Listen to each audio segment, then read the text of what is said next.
In segment 1.5, we're going to move from talking about cryptography, and we're going to move on to cryptocurrencies. Now, I know that many of you showed up here for the cryptocurrency stuff, and trust me, there will be a lot more cryptocurrency material in future lectures. Unfortunately, we needed to eat some of our cryptographic vegetables in order to have the background to talk about cryptocurrencies. And now you'll see, when I start talking about cryptocurrencies, how these pieces fit together and why the cryptographic operations like hash functions and digital signatures are actually useful. All right, so in this section I want to talk about some simplified cryptocurrencies that give us ideas about how systems like Bitcoin work. Of course, it's going to require about 10 more lectures in order to really spill out all of the implications of how Bitcoin works and what that means. But let me talk about some very simple cryptocurrencies to get the discussion started. And first, let's talk about Goofy Coin. Goofy Coin is about the simplest cryptocurrency we can imagine. And it works kind of like this. There are just a couple rules of Goofy Coin. The first rule is that Goofy can create new coins. Goofy can make a new coin whenever he wants, and when he makes a new coin, it belongs to him. So when Goofy makes a coin, it's represented by a data structure like this. Here you have the create coin operation, and there's a unique coin ID that Goofy generated, and then there's a digital signature that was put on it by Goofy, which anyone can verify. So anyone being given this can verify that the signature is valid and that it's a signature of this statement. And new coins belong to Goofy by definition because those are the rules that Goofy made. So that's the first rule. Goofy can create new coins. The second rule of Goofy Coin is that whoever owns a coin can pass it on to someone else. They can spend it. So for example, here we have the coin that I showed you before that Goofy created. And now we're going to take a hash pointer to that coin, and then we're going to create a statement. Goofy's going to make a statement that says, pay this to Alice. Alice is being named by a public key here. Pay to public key Alice the coin that's represented by this hash pointer. And this is also signed by Goofy. Now, Goofy is the one who owned that coin, and so Goofy has to sign any transaction that spends the coin. And once this has happened, now Alice owns the coin. Alice owns the coin, and Alice can prove that she owns the coin because she can present this data structure here, which is validly signed by Goofy and points to a coin that was validly owned by Goofy. And so the correctness of this coin is self-evident in the system. Now Alice can move on, and she can spend the coin as well. So here we have the coin we had before. This is down here at the bottom. We have the creation of the coin signed by Goofy. Now Goofy paid the coin to Alice via this hash pointer, and he signed that. Now Alice is the owner of the coin. Now she can create a statement like this that says, pay this coin to Bob's public key, and here's a hash pointer to the coin. And now Alice signs that. So because Alice was the valid owner of the coin, which we could verify by walking this chain, now we know that this is valid and the coin belongs to Bob. So Bob is now the owner of this coin. So those are all the rules of Goofy Coin. Goofy can create new coins by simply signing a statement that he's making a new coin with a unique coin ID. And then whoever owns a coin can pass it on to someone else by signing a statement saying, pass on this coin to person X. And you can verify the validity of a coin by simply following the chain and verifying all of the signatures along the way. That's Goofy Coin. All right. Now, there's a problem, though. There's a big security problem with Goofy Coin, and we can see it in this structure here. So look at this coin here. This is the coin that Goofy made and then paid to Alice. Alice was the owner of that coin, and there's a problem. Alice paid this coin on to Bob, but now Alice makes another data structure like this, which pays to Chuck the very same coin. And this is signed by Alice. Now, if Chuck doesn't know about this thing up in the upper left, this data structure, let's say Alice just gave that to Bob and didn't tell Chuck. Now, Chuck will look at this and he'll think that this is perfectly valid, and now he's the owner of the coin. Chuck has a valid-looking claim to be the owner of this coin, and Bob has an equally valid-looking claim to be an owner of this coin, and that's a problem because coins are not supposed to work that way. This is called a double spending attack. It's called double spending because Alice is spending the same coin twice.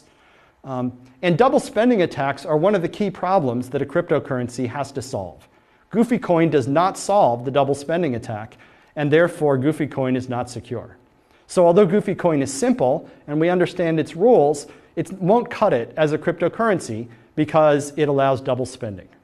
So in order to build a cryptocurrency that is going to be workable, we need to have some solution to the double spending problem. And indeed, the double spending problem is the main design challenge that we face in designing a cryptocurrency. So we need to somehow improve on Goofy Coin. And we'll do that by designing another coin, which I'll call Scrooge Coin. Scrooge Coin is going to be rather like Goofy Coin, except it will solve the double spending problem in a particular way. And this coin was created by Scrooge. Okay, so this is a little bit more complicated in terms of data structures, but here's one of the key ideas, that Scrooge is going to publish a history of all the transactions that have happened. This will be a blockchain, that data structure we talked about before, and it will be digitally signed by Scrooge. So anyone can, and it looks like this, of course. It's a series of blocks, data blocks. Each block will have one transaction in it. This block has the transaction with transaction ID number 73. And it has the contents of this transaction, and then there's a hash pointer to the previous block in the history. Okay, and then Scrooge will take the hash pointer, which represents this entire structure, and he'll digitally sign it and publish it. Now anybody can verify that Scrooge really did sign this hash pointer, and then they can follow this chain all the way back and see what is the entire history of all the transactions in the history of Scrooge Coin as endorsed by Scrooge. Okay. Now I said here that we put one transaction in each block. We do that for simplicity of explanation, but in practice, as an optimization, we'd really put multiple transactions into the same block, as Bitcoin does. So you can bear in mind as I talk about Scrooge Coin that that's the way we'd really do it in practice. So Scrooge publishes this history. What does the history do? Well, the thing the history does for us is it allows us to detect double spending. Because assume Alice owns a coin, and she's going to pay that coin on to Bob. And she's then later going to try to pay that coin on to Charlie. Charlie's going to notice that something is wrong because Charlie will be able to look into the history and see that Alice already paid that coin to Bob. In fact, everyone will be able to see that Alice already paid that coin to Bob. So if she tries to pay that coin to Chuck, then everyone can see that that's a double spend and they'll be able to reject it. Scrooge will reject it, and everyone else will reject it and know that they really shouldn't trust Alice. All right. So in Scrooge Coin, there are two kinds of transactions.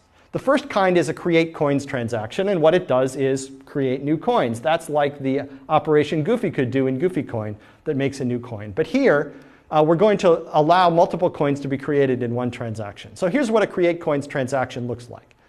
It has transaction ID number 73, let's say in this case. Its transaction type is create coins, and then down here there's a list of which coins are created. Each coin is going to have a serial number within this transaction, 0, 1, 2, etc. Each coin has a value. It's worth a certain number of Scrooge coins. And each coin has a recipient, which is going to be a public key who gets that coin as it's created. So this transaction type creates a bunch of new coins and assigns them to people as initial owners. Now we're going to have a concept in Scrooge Coin of a coin ID. That refers to a particular coin. So this particular coin here is coin ID 73(0) because it was created in transaction 73 and it was number 0 within that transaction. Similarly, we have 73(1), 73(2), and so on. So every coin in Scrooge Coin has a coin ID that we can use to refer to it. A create coins transaction is always valid. Why is it valid? Well, because Scrooge said so, and they call it Scrooge Coin for a reason. If Scrooge puts this into the history which he signs, then it's valid by definition. We don't need to worry about whether Scrooge is entitled to create coins, just like we didn't need to worry in Goofy Coin about whether Goofy is entitled to create coins. The rules of the system, which were created by Scrooge, simply say that if Scrooge wants to make coins, then that's valid. So anything he puts into the history is valid. The second kind of transaction we're going to talk about is a pay coins transaction. And this is a transaction that consumes some coins and destroys them and creates new coins of the same total value, but which might belong to different people. So over here on the left, we have an example of what a pay coins transaction looks like. This is transaction ID number 73, let's say. Its type is pay coins. We have here a list of the coins that this one consumes. All of these coins are being consumed and destroyed by this pay coins transaction.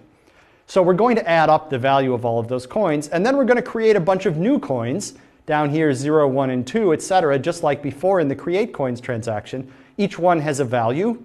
Each one will belong to a certain recipient.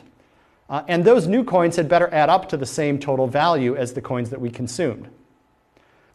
And then at the bottom, we have a set of digital signatures. This transaction has to be signed by everyone who's paying in a coin.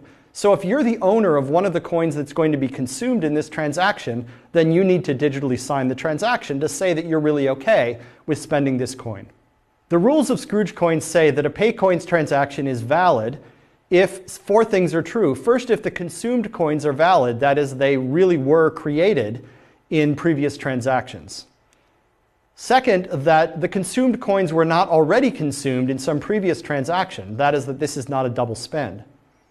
Third, that the total value of the coins that come out of this transaction is equal to the total value of the coins that went in. And finally, that the transaction is validly signed by the owners of all of the consumed coins. If all of those things are true, then this pay coins transaction is valid. Scrooge will accept it. He'll write it into the history, into the blockchain, and everyone will see that this transaction has happened. One thing to note about this scheme is that coins are immutable. Coins are never changed, they're never subdivided, they're never combined. All they are is created once in one transaction and then later consumed in some other transaction. But you can get the same effect as being able to subdivide or pay on or combine coins by using transactions. For example, if you want to subdivide a coin, you can just create a new transaction that consumes that one coin and then produces 2 new coins of the same total value. And if you want, you can give those 2 new coins back to yourself. That's a way that you can subdivide a coin that you own. Similarly, you can combine coins or you can pay on a coin, in effect, by just creating a chain of transactions, each of which pass that value on in the form of a new coin to someone else. So although coins are immutable in this system, it has all of the flexibility of a system that didn't have immutable coins. Okay, now we come to the core problem with Scrooge coin. Scrooge coin will work. People can see which coins are valid. It prevents double spending because everyone can look into the blockchain and see that all of the transactions are valid and that every coin is consumed only once. But the problem is Scrooge. Scrooge thinks this is fine, right? Scrooge says, don't worry, I'm honest. But the fact is, if Scrooge starts misbehaving, then we're going to have a problem. Or if Scrooge just gets bored of the whole Scrooge coin scheme and stops doing the things that he's supposed to do, then the system won't operate anymore. And so the problem we have here is centralization. That although Scrooge is happy with this system, we as users of it might not be. So the central technical challenge that we need to solve in order to improve on Scrooge coin is, can we de-Scroogify the system? That is, can we get rid of that centralized Scrooge figure? Can we have a cryptocurrency that operates like Scrooge coin in many ways, but doesn't have any central trusted authority? In order to do that, we're going to need to figure out how to provide the services that Scrooge provides, but do it in a decentralized way, in a way in which no particular party is particularly trusted. That means we're going to need to figure out how everyone can agree upon a single published blockchain that is the agreed upon history of which transactions have happened. We need to figure out how people can agree which transactions are valid and which transactions have actually occurred. And we need to figure out how we can assign IDs to things in a decentralized way. If we can solve all of those problems, then we can build a currency that is very much like Bitcoin, which is like Scrooge coin, but without a centralized party. But in order to do that, it's going to take a few more lectures, and we hope you'll stick around and watch them. Thanks.